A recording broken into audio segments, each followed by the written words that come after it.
بلکہ یہ کہ اللہ کے حکم سے پہلے 3 دن کے روزے فرض کیے گئے. ہر مہینے کی 13ویں 14ویں اور 15ویں تاریخ کو روزہ رکھو. اس میں بڑی حکمت تھی، چونکہ یہ عرب عادی نہیں تھے روزے کے، تو انہیں تدریجاً خو کر کرنا تھا. ظاہر بات ہے کہ 30 دن جو ہے وہ تو ایک بڑی مدت ہے، اور ظاہر بات ہے کہ مئی کا مہینہ بھی آ جائے گا، اس میں جون بھی آئے گا، جولائی بھی آئے گا، قیامت خیز مہینے آ جائیں گے، تو بڑی ہمت جواب دے جائے گی. تو پہلے روزہ ہر مہینے 3 روزے رکھنے کی ان کو مشق کرائی جائے تاکہ یہ عادی ہو.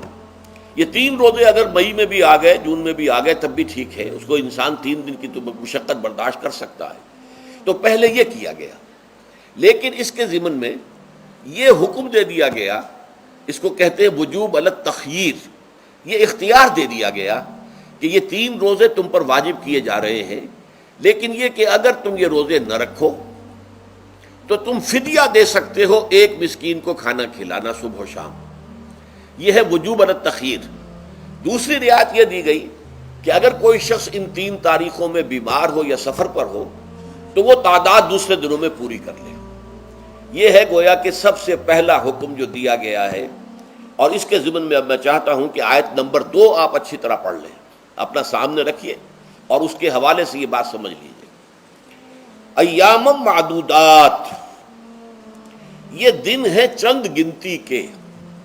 مجھے حیرت ہوتی ہے کہ جدید جو مفسرین ہیں جنہوں نے اردو میں ترجمے کیے ہیں، تفسیریں کی ہیں، ان سب کے نگاہوں سے یہ بات اوجھل رہی کہ یہ در حقیقت رمضان کے روزے کا ذکر نہیں ہے، بلکہ اس ابتدائی حکم سے متعلق ہے کہ جو ہر مہینے میں 3 دن کے روزے رکھنے کا حضور نے دیا تھا. لیکن یہ کہ میرا اپنا ذاتی واقعہ یہ ہے زندگی کا، اور یہ اہم واقعات میں سے ہے. میں جب میڈیکل کالج میں پڑھتا تھا، سمجھیے 19-20 سال کی میری عمر، اس وقت بھی مجھے یہ احساس ہوا تھا کہ یہ جو 2 آیات آئی ہیں یہاں ایک دوسرے کے تقابل میں، یہ بیک وقت نازل نہیں ہو سکتی، ان میں وقفہ ہوگا. اور یقیناً پہلا حکم کسی اور پس منظر میں ہے، دوسرا حکم جو بعد میں ہم دیکھیں گے وہ کسی اور پس منظر میں ہے. تو میری رائے یہ تھی، اور میں اس پر قائم بھی تھا، بیان بھی کرتا تھا، لیکن ڈرتا تھا، اس لیے کہ اس وقت تک جتنی تفسیریں میں نے دیکھی تھی، ترجمے دیکھے تھے، ان میں سے کسی نے یہ بات کہی نہیں تھی. تو ایک آدمی اپنی رائے کے اوپر اتنی بڑی بات کہہ دے تو میں ڈرتا رہتا تھا، لیکن کہتا تھا کہ میری رائے یہی ہے. پھر اتفاق سے جماعت اسلامی ہند کا ترجمان ہوتا تھا ماہنامہ زندگی، عروج احمد قادری صاحب اس کے مدیر تھے. وہ جو ایک پرچہ آیا اس میں انہوں نے تنقید کی تھی مولانا سید انور شاہ بخاری رحمۃ اللہ علیہ پر، کہ ان کشمیری رحمۃ اللہ علیہ سے ان کے اوپر یہ تنقید کی تھی کہ انہوں نے یہ عجیب بات کہہ دی ہے کہ یہ جو حکم ہے یہ رمضان کا نہیں ہے، بلکہ رمضان سے پہلے جو حضور نے حکم دیا تھا 3 دن کے روزے رکھنے اس سے متعلق ہے. اب مجھے اس کے اوپر پورا اطمینان ہو گیا کہ اگر سید محمد انور شاہ کاشمیری رحمۃ اللہ علیہ کی رائے یہ ہے تو متفق گردید رائے بو علی بارائے من، مجھے اب اس سے زیادہ اور کسی سند کی ضرورت نہیں. بعد میں نے جب تفسیر کبیر امام رازی رحمۃ اللہ علیہ کی اس کا بھی مطالعہ شروع کیا تو میں حیران ہوا کہ سلف میں تو یہ رائے کثرت سے موجود تھی. کیا سبب ہوا ہے کہ آج کے دور کے جو مترجمین اور مصنفین ہیں ان کی نگاہوں سے بالکل یہ بات اوجھل ہو گئی. اس معمے کو میں حل آج تک نہیں کر سکا، لیکن اب میں پورے تیقن سے آپ سے کہہ رہا ہوں کہ یہ جو پہلی 2 آیتیں ہیں ان کا تعلق صوم رمضان سے نہیں ہے، بلکہ ان کا تعلق ہے وہ 3 دن کی. اس کی سب سے بڑی دلیل اس کے اندر موجود ہے ایام معدودات، گنتی کے چند دن. اب 30 یا 29 دن جو ہے وہ گنتی کے چند دن نہیں ہو سکتے، وہ اچھی بڑی تعداد ہے. پھر یہ ہے کہ یہ معدودات جو ہے اس کو کہا جاتا ہے جمع قلت.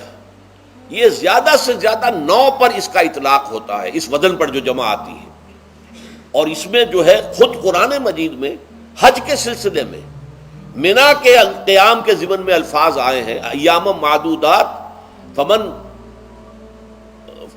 تعجل فی یومین فلا اسم علیہ ومن تاخر فلا اسم علیہ. منا میں قیام ہے گنتی کے چند دن، تو جو 2 دن ہی میں جلدی کر کے وہاں سے واپس ہو جائے اس پہ بھی کوئی اس گناہ نہیں ہے، اور جو مؤخر کر کے 3 دن پورے کرے اس پر بھی کوئی گناہ نہیں. تو وہاں پر بھی نظیر موجود ہے کہ 2 یا 3 دن پر اس کا اطلاق ہو رہا ہے. تو یہاں پر ایام معدودات سے لازماً یہ مراد ہے کہ یہ 3 دن جو ہے ہر مہینے میں 13ویں 14ویں 15ویں در حقیقت اس روزے سے متعلق یہ آیت آ رہی ہے. اور یہ بھی نوٹ کر لیجئے کہ رمضان کے روزے کی فرضیت کے بعد بھی حضور کا معمول اور آپ کے صحابہ کا اور جو بھی ہمارے ہاں اتباع کرتے ہیں حضور صلی اللہ علیہ وسلم کا نوافل میں بھی ان کا یہ معمول ہے.